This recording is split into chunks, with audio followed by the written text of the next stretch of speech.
12절 말씀을 가정 읽어보겠습니다. 시작. 또 자기를 전한 자에게 내가 자신이나 자들이나 백성을 무엇이나 형들이나 지체들이나 무한 이웃을 청하지 말라.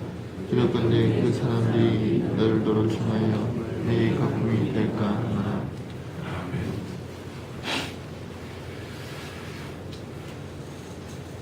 오늘 말씀에 점심이나 저녁이나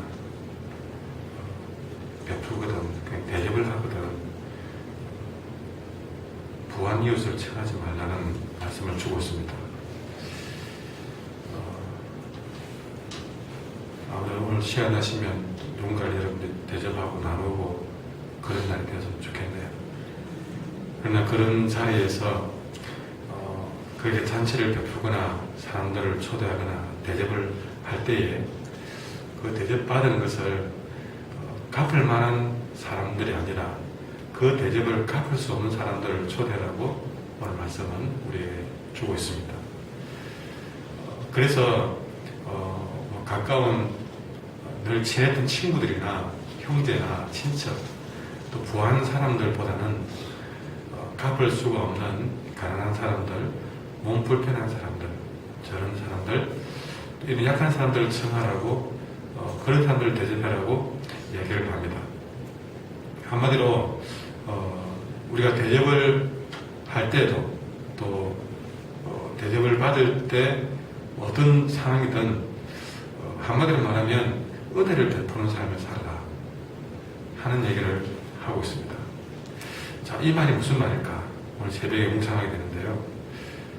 평소에 우리에게 도움을 주는 분들에게 대접을 하는 것은 세상에서도 당연한 이치입니다. 우리가 그런 일들을 소홀히 해서는 안 될 겁니다. 그래서 어버이날도 있고 스승의 날도 있고 이걸 정해놓고 저도 그날 아니라도 그분들의 은혜를 기억하라고 그렇게 우리는 하고 있습니다. 성경에서도 자기 가정을 돌보지 않고 부모를 섬기지 않고 교회를 위한다 그러면서 교회의 짐을 지는 것은 옳지 못하다고 책망하는 것도 있습니다. 그러니 우리가 도움을 주신 분들에게 대접하고 그분을 섬기는 것은 그것은 죄가 되거나 나쁜 일이 아니라 성경에서는 권하는 일입니다. 그런데 어째서 오늘 말씀에서 예수님은 그러면 이런 가까운 사람들에게 대접하지 말라는 그런 느낌을 주는 말씀을 주는가? 그럼 앞뒤 말이 안 맞는 거 아닌가? 배은망덕하라는 말인가? 이런 우리가 오해를 해줬습니다. 다시 말하지만 가까운 사람들이나 또 우리에게 은혜를 갚아야 될 좋은 도움 주신 분들에게 섬기거나 대접하지 말라는 뜻은 오늘 말씀에 아닌 것이죠. 그렇다면 오늘 이 갚을 수 없는 사람들을 대접하는 이 말씀의 의미는 그러면 진짜 무엇인가 하는 것입니다. 이 말씀의 가르침은 문자 그대로 지인들 대접하지 말라는 말씀도 아니고 도움되지 못하는 사람들만 대접하라는 말도 아닌 것이죠. 이 말씀의 본뜻은 우리가 사람들을 돕고 대접을 할 때에 그 사람들에게 보답을 바라고 대접하지 말라는 뜻입니다.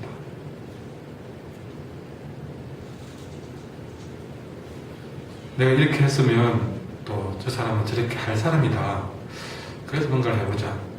우리 아이들이 학교를 가고 학원을 갑니다. 근데 그 선생님, 그 아이를 가르친 선생님에게 뭔가 우리가 선물을 하든지 아니면 좀 이렇게 예배를 드린다고 합시다. 그랬을 때에 우리 마음에는 이렇게 하면 선생님이 우리 아이한테 좀 잘 대해주겠지 하는 계산을 하고 생각을 하고 그걸 바라고 우리가 선물을 드릴 수가 있습니다. 자, 똑같은 선물을 드렸지만 정말 우리 아이들을 위해서 수고하신 선생님이 너무 감사하다. 그 고마움에 드리는 선물도 있습니다. 여러분, 때로는 시기에 따라서 그 선물의 의미가 달라지기도 하죠. 어떤 거는 바라는 의미의 선물이기도 하고 어떤 의미는 정말 고마워서 드리는 선물이기도 하고 여러분 다 똑같은 거지만 분명히 하나는 뭔가를 바라고 한다는 것이죠. 그것은 뇌물이 되는 것입니다. 그것은 대접이 안 되는 것이죠. 그래서 저희들도 아이들 선생님에게 한 번씩 선물을 할 때는요, 거의 학기 끝날 때나 뭐 다른 걸 어떤 오해하지 않을 만한 그런 시기에 선물하는 게 좋지 않겠는가, 그런 생각을 해보기도 합니다. 우리가 이 말씀에서 다시 한번 강조하지만 그 누군가에게 대접을 할 때에 그 사람들에게 보답을 바라고 대접하지 말라는 말씀입니다. 한 걸음 더 나가서 혹이 그런다면 이렇게 우리가 선한 일을 할 때에 그 대접을 바라지 않고 그렇게 한다면 이 선한 일을 할 때에 그럼 아무것도 바라지 말아야 됩니다.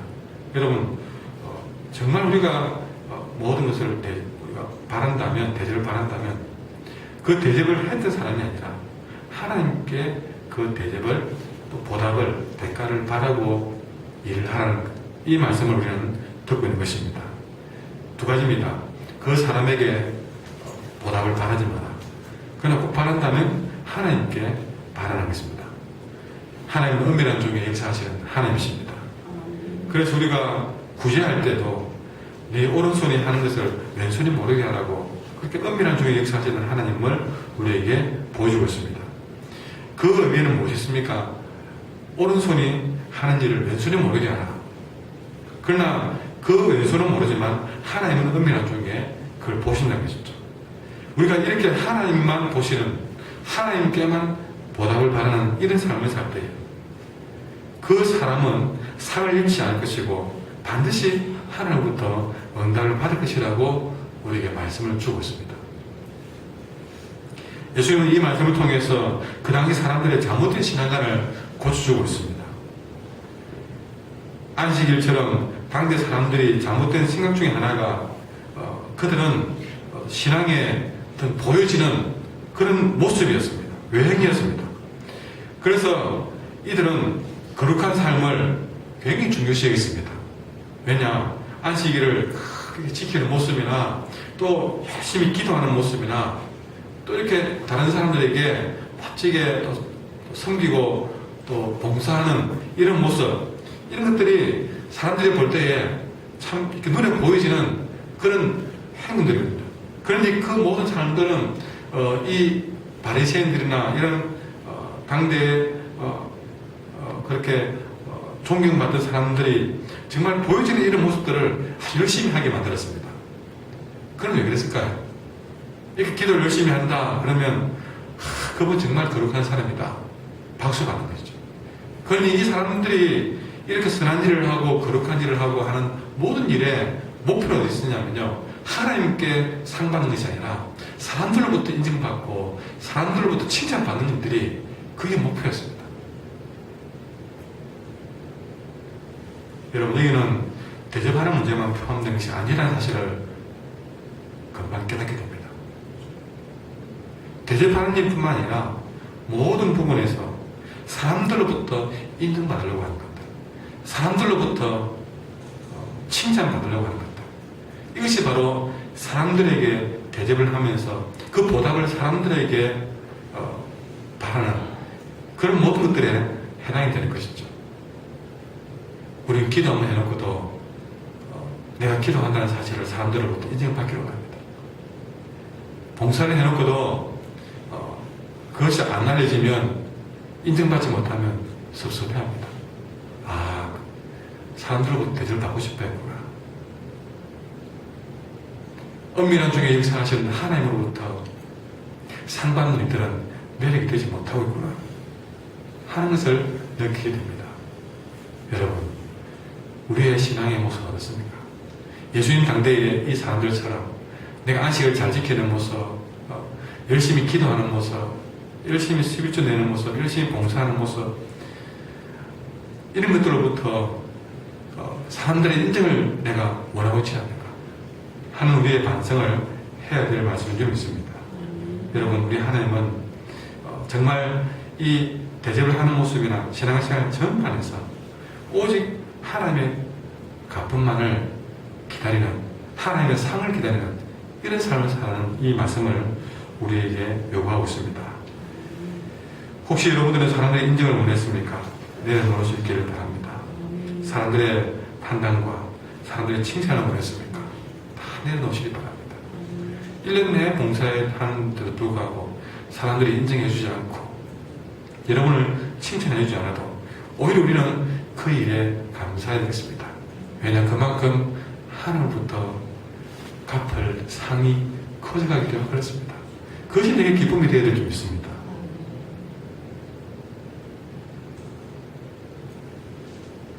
무엇보다 오늘 말씀에서 주님이 또 찾으시는 것은 이 당대의 사람들의 신앙의 목표가 또 하나 있었습니다. 그것은 그저 거룩한 삶 거기 있다고 그 사람들은 생각했습니다. 물론 우리는 거룩하게 살아야 됩니다. 안식일도 지키고 또 모든 면에서 거룩하게 살아야 됩니다. 그러나 그것이 우리의 신앙의 목표가 아니라는 것이죠. 그 거룩한 삶의 목표를 한 걸음 더 넘어서면 우리에게 더 큰 목표가 있는데 바로 그것은 자비로우신 하나님을 닮아서 자비를 베푸는 삶이 바로 그것입니다. 오늘 이 이웃을 청하는 문제에서 잔치를 베풀 때 차라리 가난한 사람과 어려운 사람들을 청하라. 이 말은 바로 거룩한 삶을 넘어서서 자비로운 삶을 향한 우리의 목표를 말씀해 주고 있습니다. 언젠가 율법을 한마디로 말하면 어떻게 됩니까? 했을 때에 주님의 답변은 율법은 이렇게 거룩하게 살아라 이렇게 하시지 않았습니다. 뭐라고 했을까요? 하나님을 사랑하고 이웃을 사랑하라.